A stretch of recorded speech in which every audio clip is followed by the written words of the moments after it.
আসসালামু আলাইকুম রহমতুল্লাহ। প্রিয় দর্শক, আশা করি সবাই ভালো আছেন। আজকের ভিডিওতে আমরা কথা বলবো যাদের মিডল্যান্ড ব্যাংকে অ্যাকাউন্ট আছে। আমরা অনেক সময় আছি মিডল্যান্ড অনলাইন যে অ্যাপসটি আছে মিডল্যান্ড ব্যাংকের, সেটার পাসওয়ার্ড ভুলে যাই। তো আপনি কিভাবে ফরগেট পাসওয়ার্ড করে নতুন করে পাসওয়ার্ড সেভ করবেন, বা অনেকে আছেন ভুল পাসওয়ার্ড দিতে দিতে অ্যাকাউন্ট ব্লক করে ফেলেন, সেক্ষেত্রে আপনি ফরগেট পাসওয়ার্ড কিভাবে করবেন বিস্তারিত আলোচনা থাকবে। তাই ভিডিওটি আগে সম্পূর্ণ দেখে তারপরে আপনি ট্রাই করুন যদি এই সমস্যায় আপনি পড়ে থাকেন। আমরা প্রথমেই অ্যাপসে চলে যাব। আর ভিডিও শুরু করার আগে ছোট্ট একটি অনুরোধ থাকবে, অনেক কষ্ট করে আপনাদের জন্য ভিডিওগুলো তৈরি করি। আশা করি আপনারা আমাদের ইউটিউব চ্যানেল সাবস্ক্রাইব করবেন এবং ফেসবুক পেজটি যে যেখান থেকে দেখছেন ফেসবুক পেজটি ফলো করবেন, ভিডিওটি শেয়ার করে দিবেন, এতে অন্যরা উপকৃত হবে।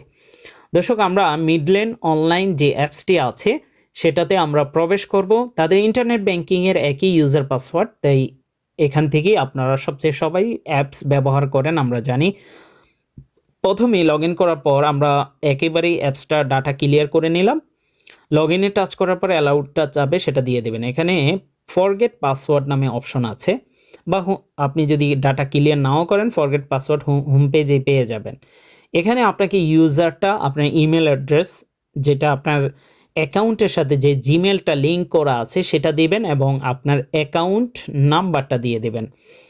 অ্যাকাউন্ট নাম্বারটা ঠিক তারা যেভাবে লেখে সেভাবে দিয়ে দিবেন, এবং ইমেলটা ছোট্ট হাতে লিখে দিবেন, বড় ছোট হাতে না, সবগুলো স্মল লেটারে ইমেলটা টাইপ করবেন। নিচে নেক্সটে যাবেন।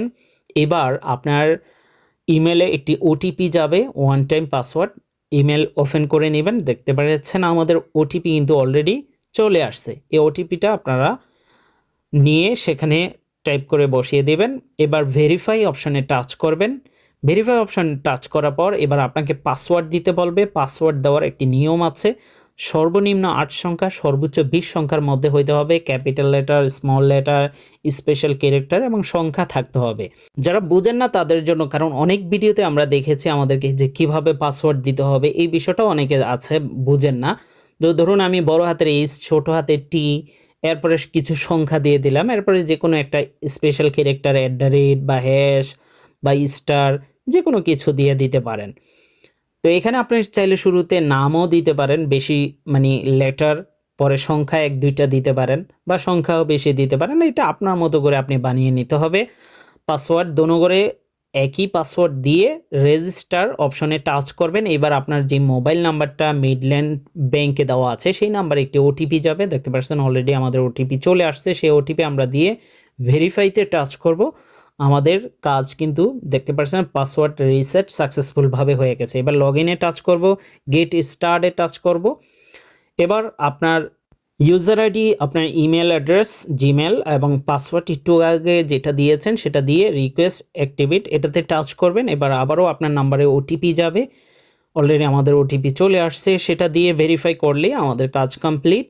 এখন থেকে আপনি এই নতুন পাসওয়ার্ড দিয়ে লগ ইন করতে পারবেন। এখানে ডান অপশনে টাচ করবেন। ডান অপশনে টাচ করার পরেই কিন্তু আপনার কাজ শেষ। এখানে এবার আপনার নতুন পাসওয়ার্ড দিয়ে আপনি সবসময় লগ ইন করতে পারবেন। তো আমরা নতুন পাসওয়ার্ডটি দিয়ে লগ ইনে টাচ করলেই আমাদের কিন্তু আমরা হোম পেজে চলে যেতে পারবো, এবং আপনি যদি ইন্টারনেট ব্যাংকিং বা ওয়েবসাইটের মাধ্যমে ব্যবহার করেন এই সেম পাসওয়ার্ড ইউজার দিয়ে লগ ইন করতে পারবেন। তো অ্যাপসে আমরা চলে আসছি, দেখতে পাচ্ছেন হোম পেজে। আর বিশেষ করে যারা প্রবাসে আছেন বা প্রবাসে যাবেন, যদি বাংলাদেশি সিম কার্ড রোমিং চালু করে বিদেশে ব্যবহার করতে চান, বিশেষ করে ব্যাংকিং, ওটিপি, বিকাশ নগদের জন্য স্ক্রিনে দেওয়া হোয়াটসঅ্যাপে আমাদের সাথে যোগাযোগ করতে পারেন। আর যাদের অলরেডি সিম চালু আছে, রোমিং চালু আছে, তারা বিকাশ, নগদ, উপায় বা আলাপ এই ধরনের অ্যাপসগুলো ব্যবহার করতে চাইলে স্ক্রিনে দেওয়া হোয়াটসঅ্যাপে যোগাযোগ করতে পারেন ডিএনএসের জন্য। আর বিশেষ করে শুধু যারা নগদ এবং অগ্রণী ব্যাংক অথবা আলাপ, ডায়াল, বিলিয়েন্ট এই ধরনের অ্যাপসগুলো ব্যবহার করতে চান, তাদের জন্য ভিপিএন আছে আমাদের কাছে।